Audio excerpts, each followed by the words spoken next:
inauguration. In June, he embarked on a medical leave to Germany, which lasted for about 3 months. And upon his return to Nigeria in September, Aketi, as he is popularly called, returned to Ibadan in Oyo State rather than Ondo State. In October, if this was a saner society, these people will be investigated and properly investigated and indicted for the criminal acts they perpetrated using a vulnerable man. This should not have happened to Akeredolu at all. Hello everybody, welcome back to Plan B TV News. The death of the late Ondo State Governor Akeredolu has become a mystery that everybody is trying to solve. Some people said we should rest about it, while some are still asking the cause of his death. In 2019, the health status of Governor Akeredolu first came to light after he was outside the state for about 5 weeks over ill health. But this was downplayed as being less serious by state government officials. However, in January 2023, reports revealed that he was treating a blood-related disease. Although very little information about his health was available, concerns over the governor's failing health grew with his absence from major events like the commissioning of the Dangote refinery on May the 22nd, 2023. He was also absent from the inauguration of President Bola Tinubu in Abuja on May the 29th, and also unavailable during President Tinubu's meeting with progressive governors shortly after the inauguration. In June, he embarked on a medical leave to Germany, which lasted for about 3 months. And upon his return to Nigeria in September, Aketi, as he is popularly called, returned to Ibadan in Oyo State rather than Ondo State. In October, 4 governors of southwest states, Seyi Makinde of Oyo, Babajide Sanwo-Olu from Lagos, Dapo Abiodun of Ogun State, and Biodun Oyebanji of Ekiti, met with their Ondo State counterpart, Rotimi Akeredolu, at his private residence in Ibadan, the Oyo State capital. During the visit, the governor appeared well and was even seen interacting with his contemporaries in the videos that surfaced on social media. The governor's deteriorating health had already set the stage for intrigues and power play within the APC in Ondo State. By this time, the political tension brewing in the state saw the commencement of impeachment proceedings against the deputy governor, Lucky Ayedatiwa, over allegations of financial impropriety.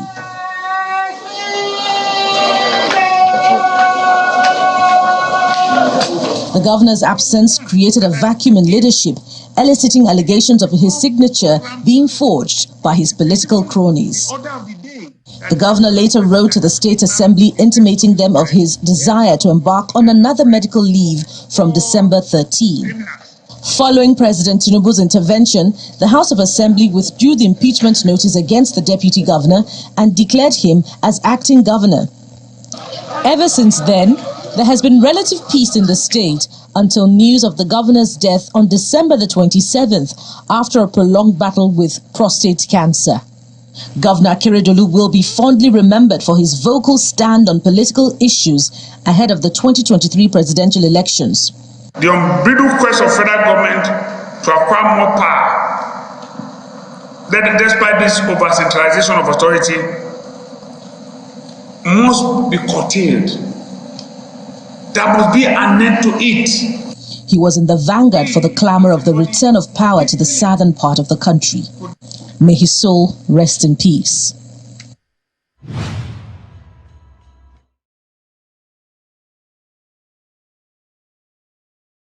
Though a few time ago, Sowore came out to dispute the fact that Akeredolu is dead. And his wife came out, was so raged and saying that, hey, why are you accusing my husband? And there were a lot of covering up about his death. But recently, they couldn't cover it anymore. They unraveled it and let the world know that the state governor is dead. So a lot of people have been talking there have been a misreaction between the indigenous, the state people, the Nigerians entirely. Everybody is talking. That's why we are giving you this particular video so that you can hear what Sowore said, the cause of his death. So I want you guys to watch this particular video with me. We'll be right back. This substantive governor visiting the home of Governor Akeredolu, late Governor Akeredolu today. You see the demeanor of the wife and the the contempt in the way he was looking at this governor who had just come to visit. You will know that it was all manipulative. And she's acting all sad now. But so 3 days ago, the wife of the governor was in Ondo State insulting everybody that they are bush people. A week ago, he met with some members of the House of Assembly. And now we're finding out tonight that Akeredolu didn't die in Germany. So they are all lying to the public that he died in Germany. Maybe they wanted to use that to take some more money out of the state. I don't get it. Everything is a lie. Now we might have to demand to see Akeredolu's body physically to be sure that he hasn't died a long time ago and buried before they came up to announce it. Because basically, what these people did, the wife, his son, and the political cabal in Ondo State, was just use his vulnerable condition to take out their greed on the state. 5 million people. They're just taking out money, forging signatures. That's why I say that if this was a saner society, these people would be investigated and properly investigated and indicted for the criminal acts they perpetrated using a vulnerable man. This should not have happened to Akeredolu at all. And that they could do this to their family, you can understand why they are so mean towards the people of Ondo State. And, people will say, well, this is not the time to say it. But we had to say this during Yaradua's time. Unfortunately, we didn't learn from it. That's why this happened. Because had the law been properly done at that time, after the Yaradua saga, we would not have had to go through this. And this is a shame. It's a shame that now we are finding out tonight that he died in his house. As of yesterday, they say he died in Lagos. The family, because I saw a statement issued by the family today, signed by one Akeredolu Jr., saying that he died in Germany. They even passed on information yesterday to the media that he died somewhere near Hanover in Germany. So they're still manipulating as we speak. But I knew as of yesterday that something is fishy about, because when President Tinubu issued his own statement, he never mentioned where he died. Lagos State, he never mentioned. It's unusual that they all did not want to talk about where he died. I have a feeling, I might be wrong, that this man probably died a long time ago before now, and they just kept him wrapped up somewhere in a cooler. The constitution was not obeyed. They tried everything they can to ensure that they didn't meet constitutional standards in transferring power. All of this was unnecessary. We could have resolved this a year ago because there was available evidence from us, that the governor was not likely to make it. But I blame those who were manipulating the people of Ondo State and those who accepted that, including myself. It took too long to intervene before this was finally resolved. They did not hand over. They did not invoke the doctrine of necessity. As a matter of fact, by last week, they were still claiming that the governor was going back on vacation. And if I heard the governor, the substantive governor, right, he's just said, and maybe I may be wrong, that the man passed on in his house and not Germany. I don't know if you heard him right, but we should find out where he passed on to the great beyond, because that's also important. Because the family issued a statement saying he died in Germany. His former deputy is now saying he passed on in his house. Maybe it's a grammatical issue. I don't know. But I'm saying that if he hadn't died, there would still have been a lacuna. And it should not be accepted. But the problem is that why would most people in Nigeria, we're talking about the politicians now, why would they know that they are sick? And they will still want to contest? For what reason and for what purpose? That's what I don't know. If you remember my last outing here at your studio, I raised that issue that we need to know our leaders, how they are being taken care of. Because I remember, if you recall, I raised the issue of Praetorian guards, that there was a time that it is Praetorian guard that knows which Caesar to live and which Caesar to die. If you remember, I mentioned it. Caesar then happened to be like the head of state, like the president in Roman Empire then. His Praetorian guard, one Praetorian guard has agreed that this one must live today to live.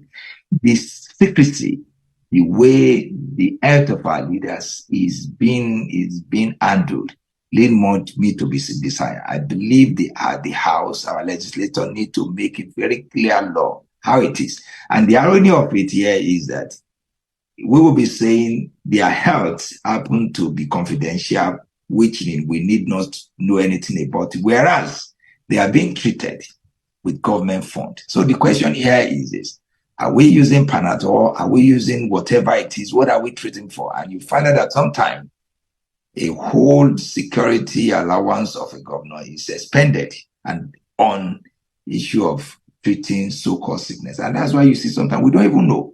Till the day the governor, thousands of people of Ondo State voted for, nobody can give account of his last day.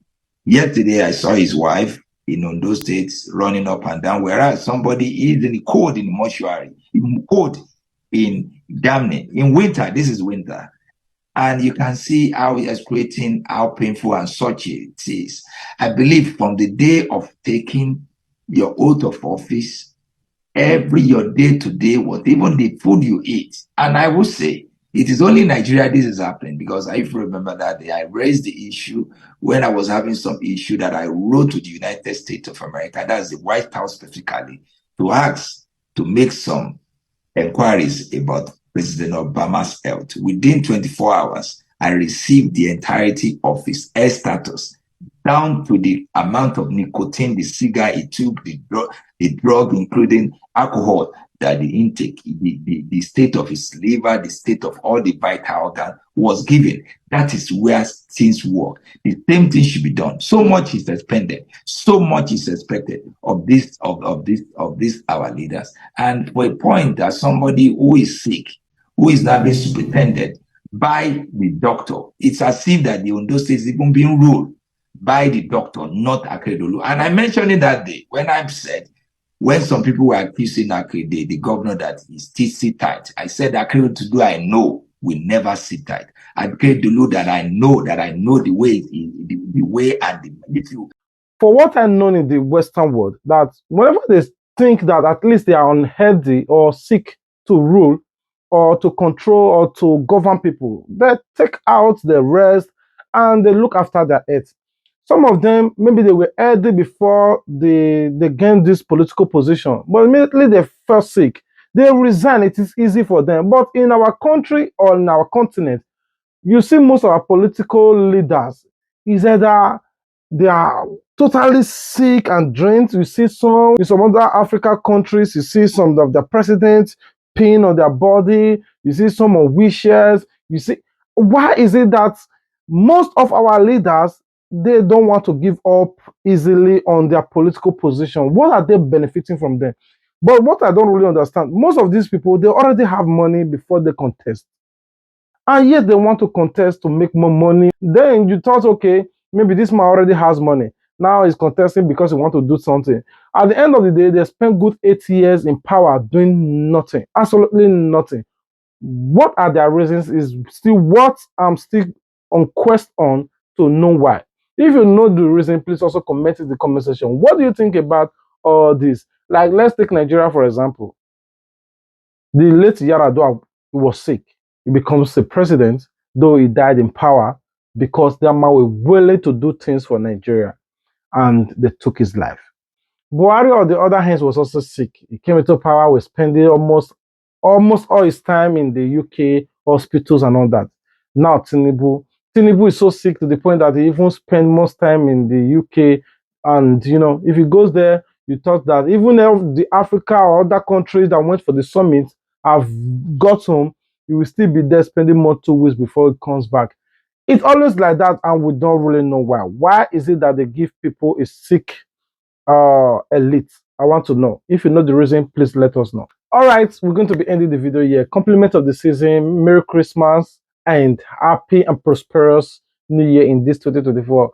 All right, I love you guys, and see you on our next video. Peace out.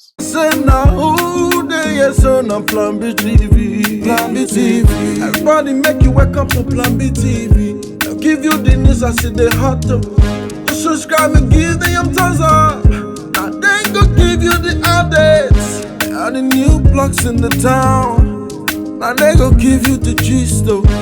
Now they go give you all the news, cause it's kind of weather you need all the fun, oh. I said now who they so now Plan B TV, Plan B TV. I said now who they so now Plan B TV, Plan B TV. I said now who they so now Plan B TV, Plan B TV, Plan B TV, Plan B TV, Plan B TV.